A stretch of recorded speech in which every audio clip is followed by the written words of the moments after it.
നമസ്കാരം. ഫണ്ട് 360 പുതിയ അധ്യായത്തിലേക്ക് സ്വാഗതം. പ്രൊഫസർ മാത്യു. ഇന്നത്തെ നമ്മുടെ വിഷയം ഒരു ട്രേഡറാണ്. ഇദ്ദേഹം ഒരു ജാപ്പനീസ് ട്രേഡറാണ്. അപ്പോൾ ഇദ്ദേഹം കണക്കാക്കപ്പെടുന്നത് ഇദ്ദേഹം ഒരു ബെയറായിട്ട് തന്നെയാണ്. അതായത് സ്റ്റോക്ക് മാർക്കറ്റ് താഴേക്ക് പോകുന്നതിൻ്റെ അകത്ത് ബെനിഫിറ്റ് ഉണ്ടാക്കുന്ന ഒരാളായിട്ട്. എങ്കിൽ പോലും അങ്ങനെ അദ്ദേഹത്തിനെ നമുക്ക് കരുതാൻ കഴിയില്ല. ഇപ്പോൾ ജോർജ് സോറോസിനെ കുറിച്ച് പറയുമ്പോൾ നമുക്കറിയാം, അദ്ദേഹം സ്റ്റോക്ക് മാർക്കറ്റ് താഴേക്ക് എങ്ങനെയെങ്കിലും കൊണ്ടുപോയിട്ട് ഷോർട്ട് ചെയ്തിട്ട് കാശുണ്ടാക്കാൻ വേണ്ടി ഇരിക്കുന്ന ഒരു വ്യക്തിയാണ്. അതേപോലെ തന്നെ ഹിൻഡൻബർഗിൻ്റെയും മോഡസ് ഓഫ് ഓപ്പറേഷൻ അതുപോലെ തന്നെയാണ്. പക്ഷേ ഇദ്ദേഹം അങ്ങനെയല്ല, ഇദ്ദേഹം ഒരു ട്രേഡറാണ്. അപ്പോൾ ഇദ്ദേഹം ഉണ്ടാക്കിയ പണം എങ്ങനെയാണ്, അതേപോലെ തന്നെ അദ്ദേഹം കടന്നുപോയിട്ടുള്ള നാൾവഴികൾ എന്തൊക്കെയാണ്, അദ്ദേഹത്തിന് സംഭവിച്ചിട്ടുള്ള പ്രശ്നങ്ങൾ എന്തൊക്കെയായിരുന്നു, അദ്ദേഹം ഇപ്പോൾ എന്ത് ചെയ്യുന്നു. അപ്പോൾ ഇദ്ദേഹത്തിൻ്റെ ജീവിതത്തിൽ നിന്നും നമ്മളൊരു ട്രേഡർ ആണെങ്കിലും നമ്മളൊരു ഇൻവെസ്റ്റർ ആണെങ്കിലും എന്തെല്ലാമാണ് നമുക്ക് പഠിക്കാൻ വേണ്ടിയിട്ടുള്ളത്, അതാണ് നമ്മുടെ ഇന്നത്തെ ഈ ഒരു വീഡിയോയുടെ കാതൽ. ഇദ്ദേഹത്തിൻ്റെ പേര് സിസ് എന്നാണ്, CIS. അപ്പം CIS എന്ന് ഇംഗ്ലീഷിൽ എഴുതുന്നതാണ്. അപ്പോൾ സിസ് എന്ന് പറഞ്ഞു കഴിഞ്ഞാൽ അദ്ദേഹത്തിൻ്റെ ഒരു ഗെയിം ചെയ്യുമ്പോൾ, ഗെയിം കളിക്കുമ്പോഴൊക്കെ ഉള്ള അദ്ദേഹത്തിൻ്റെ ഒരു സ്യൂഡോനെയിം ആയിരുന്നു. സിസ് എന്ന് പറഞ്ഞു കഴിഞ്ഞാൽ അതിൻ്റെ ജാപ്പനീസ് പേരെന്ന് പറഞ്ഞാൽ ഡെത്ത് എന്നാണ്, മരണമെന്നാണ്. അപ്പോൾ അങ്ങനത്തെ ഒരു സ്യൂഡോനെയിമാണ് അദ്ദേഹം ഗെയിം കളിക്കുമ്പോൾ ഇട്ടിരുന്നത്. അപ്പോൾ ഇദ്ദേഹം ചെറുപ്പം മുതലേ കമ്പ്യൂട്ടർ ഗെയിമുകളും ഒക്കെ കളിക്കുന്നതിൽ വളരെ താല്പര്യമുള്ള ആളായിരുന്നു. അപ്പോൾ കമ്പ്യൂട്ടർ ഗെയിമുകൾ മാത്രമല്ല, അദ്ദേഹം ഈ സ്കൂളിൽ പഠിക്കുന്ന സമയത്ത് ലോട്ടറികൾ എടുക്കുന്ന ഒരു ശീലമുണ്ട്. അപ്പോൾ അദ്ദേഹം ലോട്ടറി ഒക്കെ എടുക്കുമ്പം ചെറിയ ക്ലാസ്സിലൊക്കെ ആകുമ്പോൾ സ്കൂളിൽ പഠിക്കുമ്പോൾ അടുത്തുള്ള ലോട്ടറി കടയിൽ പോയിട്ട് ലോട്ടറി എടുക്കും. അപ്പം ഇദ്ദേഹം മനസ്സിലാക്കിയിട്ടുള്ളൊരു കാര്യം, ലോട്ടറി എടുത്ത് ചെറിയ ചെറിയ പെനി സ്റ്റോക്കുകളൊക്കെ, അപ്പോൾ പെനി പ്രൈസസ് ഒക്കെയാണ് അതിനുള്ളത്.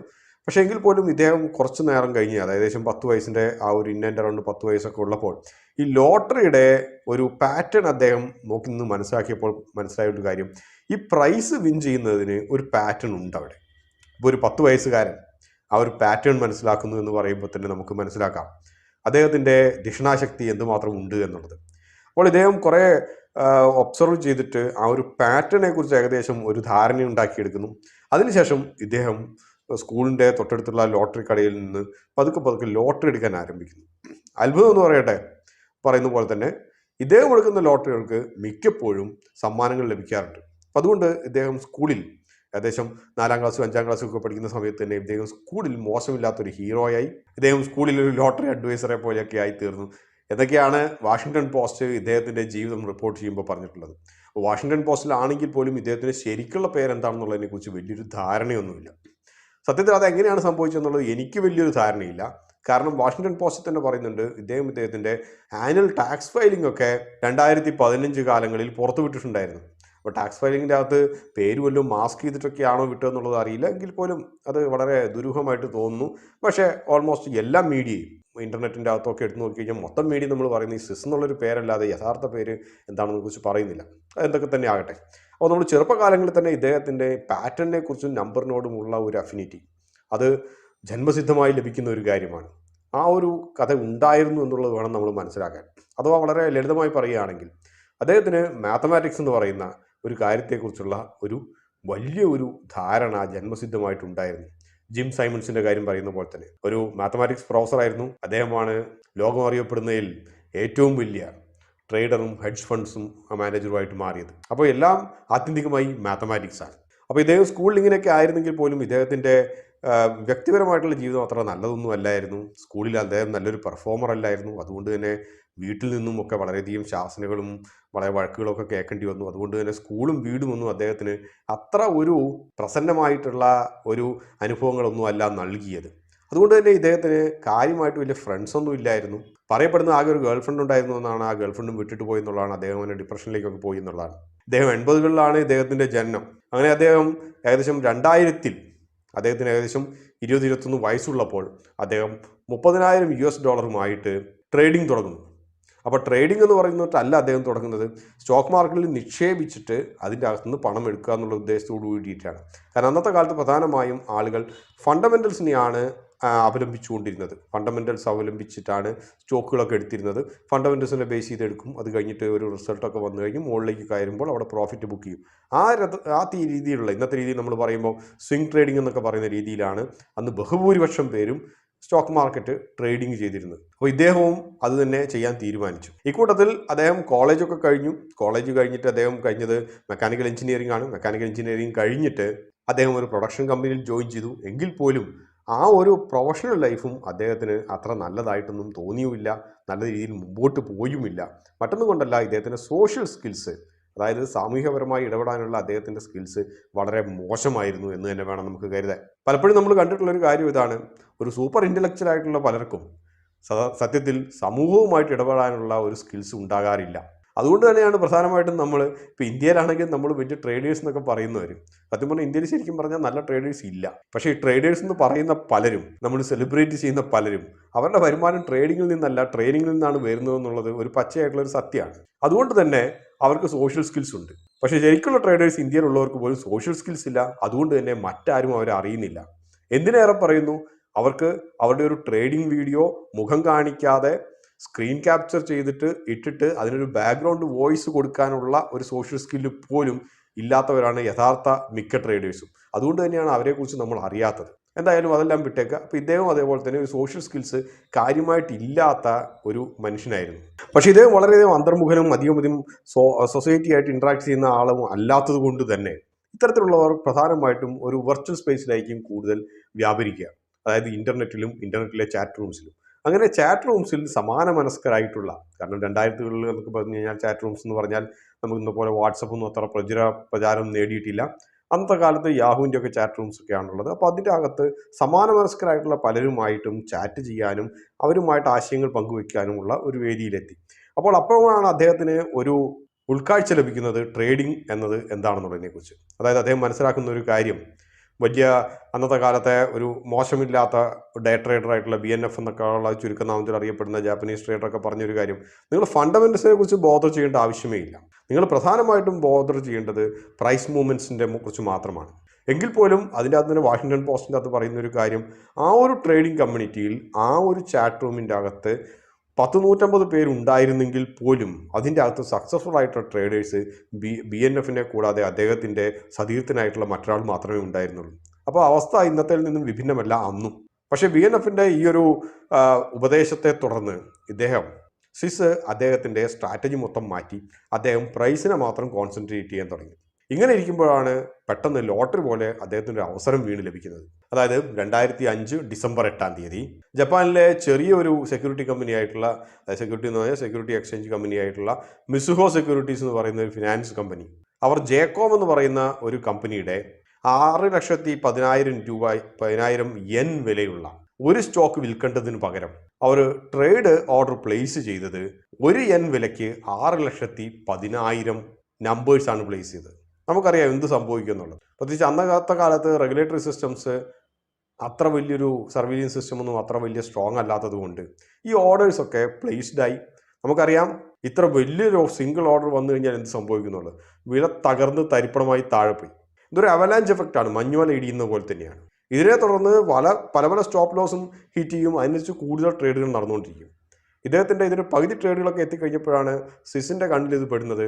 അദ്ദേഹത്തിന് മനസ്സിലാകുന്ന കാര്യം, സെൽ ഓർഡേഴ്സ് മുഴുവൻ ഏകദേശം എക്സിക്യൂട്ടായി കഴിഞ്ഞിരിക്കുന്നു, ഇനി ഇവിടെ നിന്ന് ആർക്കും സെല് ചെയ്യാൻ കഴിയില്ല. മറ്റൊരു കാര്യവും കൂടിയുള്ളത്, 6,10,000 എണ്ണമെന്ന് പറയുന്നത് ജേക്കോമിൻ്റെ ഫ്രീ ഫ്ലോട്ടിംഗ് ഷെയർസിൻ്റെ ഏകദേശം 4 ഇരട്ടിയോളം വരും എന്നുള്ളത് കൂടിയായിരുന്നു. സ്വിസ് 3,300 ഷെയർസ് ഈ വിലയ്ക്ക് 1 yen വിലയ്ക്ക് വാങ്ങിച്ചു. നമുക്കറിയാം പിന്നീട് എന്ത് സംഭവിക്കും. വില അതിൻ്റെ യഥാർത്ഥ വിലയിലേക്ക് തന്നെ കയറും. അതായത് 6,10,000 yen എന്ന വിലയിലേക്ക്, അതായത് 6,10,000 ഇരട്ടിയിലേക്ക് ഈ വില കുത്തനെ കുതിച്ചു കയറും കുറച്ച് സമയത്തിനുള്ളിലോ അല്ലെങ്കിൽ പിറ്റേ ദിവസത്തിലോ. അത് തന്നെയാണ് സംഭവിച്ചത്. അദ്ദേഹം ഈ ഒരു ഒറ്റ ട്രേഡിലൂടെ ഏകദേശം 30 മില്യൺ യെന്നിൻ്റെ ലാഭമുണ്ടാക്കി. അപ്പം ഇത് വളരെയധികം ആത്മവിശ്വാസമാണ് അദ്ദേഹത്തിന് നൽകിയത്. പറയപ്പെടുന്നത് അദ്ദേഹം ആ ഒരു ദിവസത്തെ ട്രേഡ് പോലും അതുകൊണ്ട് നിർത്തിയില്ല എന്നുള്ളതാണ്.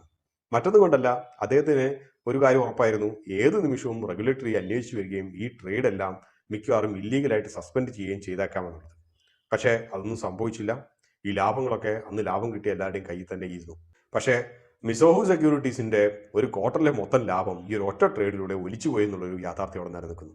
സ്വിസിൻ്റെ വളരെ അടുത്ത ഒരു ഫ്രണ്ടായിരുന്നു, അതായത് ട്രേഡിംഗ് കമ്മ്യൂണിറ്റിയിൽ നിന്നും ഫ്രണ്ടായിട്ട് വന്ന ഒരാളായിരുന്നു കെഞ്ചി യുമോറ എന്ന് പറഞ്ഞിട്ടുള്ളത്. അപ്പോൾ ഇദ്ദേഹം സോണിയിലെ ഒരു എഞ്ചിനീയർ ആയിരുന്നു, ഒരു വളരെ നല്ല മാത്തമാറ്റീഷ്യൻ ആയിരുന്നു.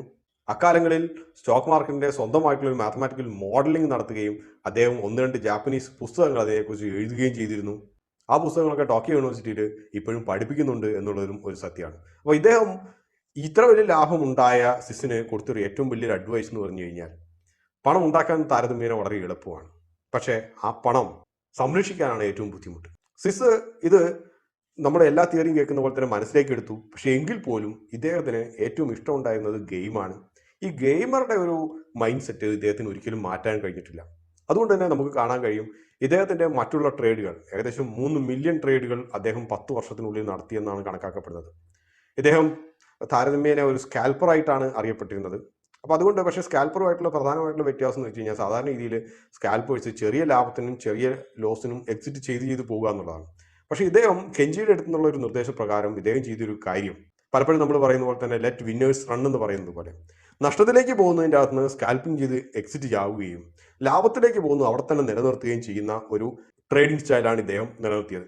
പക്ഷേ എങ്കിൽ പോലും മനസ്സിലാക്കേണ്ട ഒരു കാര്യം ഇദ്ദേഹം അവിടെ ഹോൾഡ് ചെയ്തു എന്നതിൻ്റെ അർത്ഥം ഇദ്ദേഹം അതൊരു സ്വിംഗ് ഇൻവെസ്റ്റ്മെന്റ്സ് ആയിട്ടോ അല്ലെങ്കിൽ ലോങ് ടേം ഇൻവെസ്റ്റ്മെന്റ് ആയിട്ടോ ഹോൾഡ് ചെയ്തിട്ടില്ല. ഇദ്ദേഹത്തിന്റെ മാക്സിമം ഹോൾഡിംഗ് പീരീഡ് എന്ന് പറയുന്നത് ഒരു ദിവസമാണ്. അപ്പോൾ മാക്സിമം ഒരു ദിവസം ഹോൾഡ് ചെയ്യും. അപ്പോൾ ഇദ്ദേഹത്തിന്റെ വലിയൊരു ലാഭം ഈ ഒരു സ്ട്രാറ്റജിയിൽ നിന്നാണ് ഉണ്ടായത്. അപ്പോൾ ഇദ്ദേഹം വളരെയധികം 60 ലക്ഷം യെന്നൊക്കെ ഇദ്ദേഹം പലപ്പോഴും ഒരു മാസത്തിൽ തന്നെ സമ്പാദിച്ചു. പക്ഷേ എങ്കിൽ പോലും ഇദ്ദേഹത്തിന് അടിപതറിയ ചില സന്ദർഭങ്ങളൊക്കെ ഉണ്ടായിരുന്നു. മറ്റൊന്നും കൊണ്ടല്ല, നമുക്കറിയുന്ന പോലെ തന്നെ സൈക്കോളജി ആയിരുന്നു അതിന്റെ പ്രധാനപ്പെട്ട ഒരു കാരണം.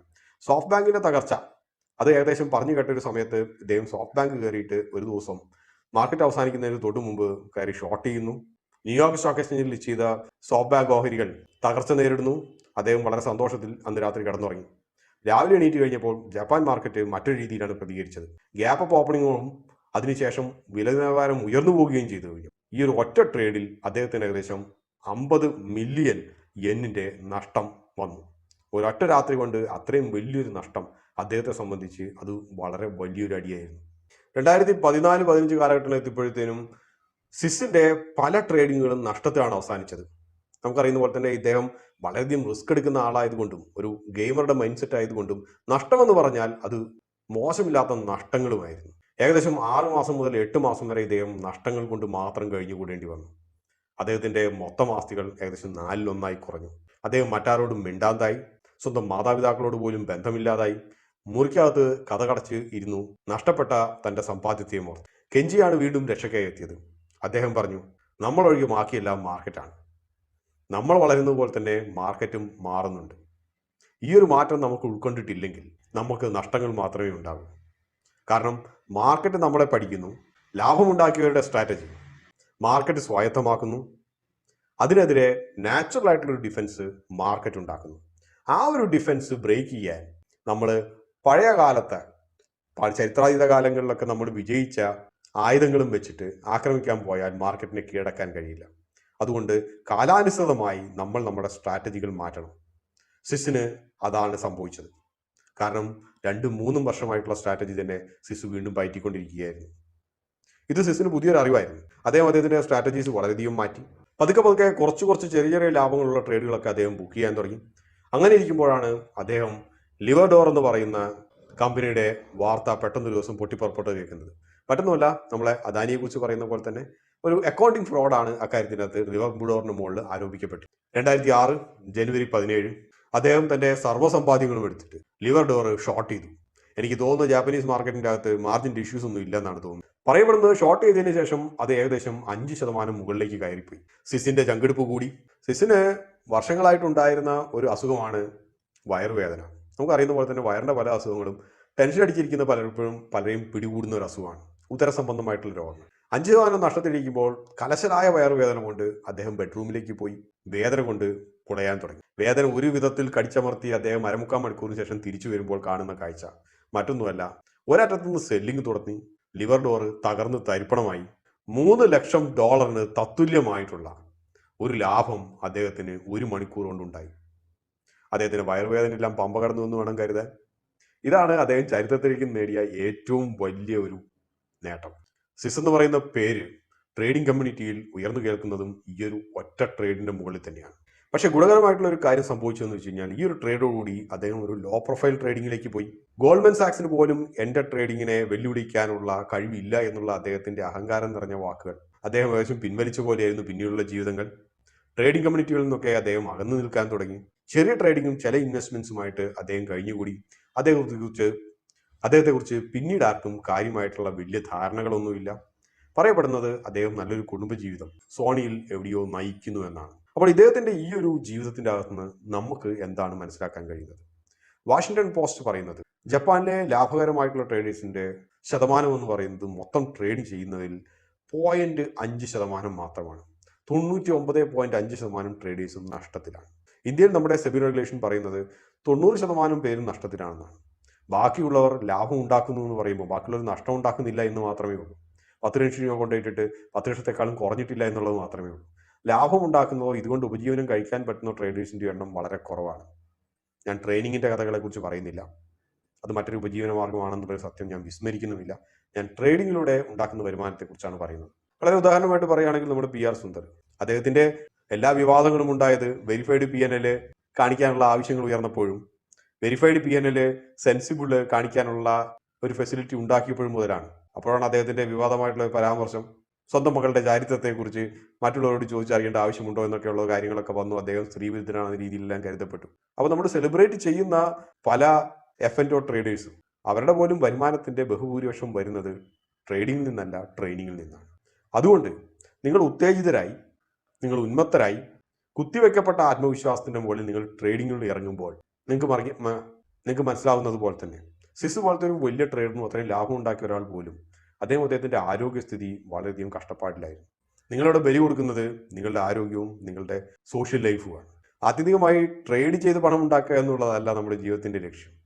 നമ്മുടെ ജീവിതത്തിന്റെ ലക്ഷ്യം ജീവിക്കാൻ വേണ്ടി പണം ഉണ്ടാക്കുക എന്നുള്ളതാണ്. ജീവിതം സന്തോഷപ്രദമായി ഇരിക്കുക എന്നുള്ളതാണ്. അതിനു വേണ്ടിയിട്ടുള്ള വിദ്യകളൊക്കെയാണ് നമ്മൾ എക്സ്പ്ലോർ ചെയ്യേണ്ടതും കണ്ടെത്തേണ്ടതും നമ്മൾ നമ്മുടെ ജീവിതത്തിൽ ഇംപ്ലിമെന്റ് ചെയ്യേണ്ടതും.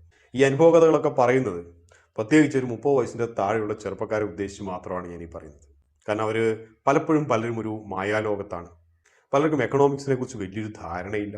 ഇന്ത്യൻ എക്കണോമി എങ്ങോട്ട് പോകുന്നു, ലോക സമ്പദ് വ്യവസ്ഥ എങ്ങോട്ട് പോകുന്നതിനെ കുറിച്ചൊന്നും വലിയ ധാരണയൊന്നുമില്ല. റെഡിമെയ്ഡ് ആയിട്ട് പണം ഉണ്ടാക്കാനുള്ള കുറച്ച് ടിപ്സ് ആൻഡ് ട്രിക്സ് കിട്ടിക്കഴിഞ്ഞാൽ അതനുസരിച്ച് എടുത്തു ചാടി പെട്ടെന്ന് പണം ഉണ്ടാക്കി ഞാൻ നാളെ ഒരു BMW, ഓഡിയോ, ബെൻസോ ഒക്കെ നമ്മുടെ ടിപ്പ് സർവീസ് പ്രൊവൈഡർ തരുന്നത് പോലെ വാങ്ങിക്കാമെന്നുള്ള രീതിയിലാണ് പോകുന്നത്. ഈ പറഞ്ഞ കാറുകളൊക്കെ വാങ്ങിക്കണമെങ്കിൽ നിങ്ങൾ കഷ്ടപ്പെട്ട് നിങ്ങളുടെ ആരോഗ്യവും നിങ്ങളുടെ സാമൂഹിക ജീവിതവും കളഞ്ഞിട്ട് ട്രേഡിങ്ങിൻ്റെ അകത്ത് കുത്തിയിരിക്കേണ്ട ആവശ്യമൊന്നുമില്ല. നല്ലൊരു ജോലിയോ അല്ലെങ്കിൽ നിങ്ങൾ തന്നെ ട്രേഡിങ്ങിൻ്റെ തിയറി നന്നായിട്ട് പഠിച്ചിട്ട് നിങ്ങളുടെ നാട്ടിലൊരു നല്ല ട്രെയിനിങ് അക്കാഡമി തുടങ്ങിയാൽ തന്നെ നിങ്ങൾക്ക് പണം ഉണ്ടാക്കാൻ കഴിയും. അല്ലാതെ നിങ്ങളുടെ ജീവിതം ഇതിനു വേണ്ടിയിട്ട് നശിപ്പിക്കാതിരിക്കുക. എല്ലാവരും നശിച്ചു പോകുന്നുള്ളതല്ല പറയുന്നത്, എങ്കിൽ പോലും ലാഭത്തിലാകാനുള്ള സാധ്യതകൾ വളരെ കുറവാണ്. ലോട്ടറി എടുക്കുന്ന എല്ലാവർക്കും സമ്മാനം അടിക്കാതെ പോകുന്നില്ല, ചിലർക്ക് സമ്മാനം അടിക്കാറുണ്ട്. അതിൻ്റെ അർത്ഥം ബഹുഭൂരിപക്ഷത്തിനും സമ്മാനാർഹരായി തീർന്ന് അവരെല്ലാവരും ലോട്ടറി അടിച്ചവരെ പോലെ കോടിപതികളായി ജീവിക്കുന്നു എന്നുള്ളതല്ല. അപ്പോൾ ഇതോട് ഈ ഒരു അധ്യായം ഇവിടെ അവസാനിക്കുകയാണ്. മറ്റൊരു അധ്യായത്തിൽ വീണ്ടും കാണാം.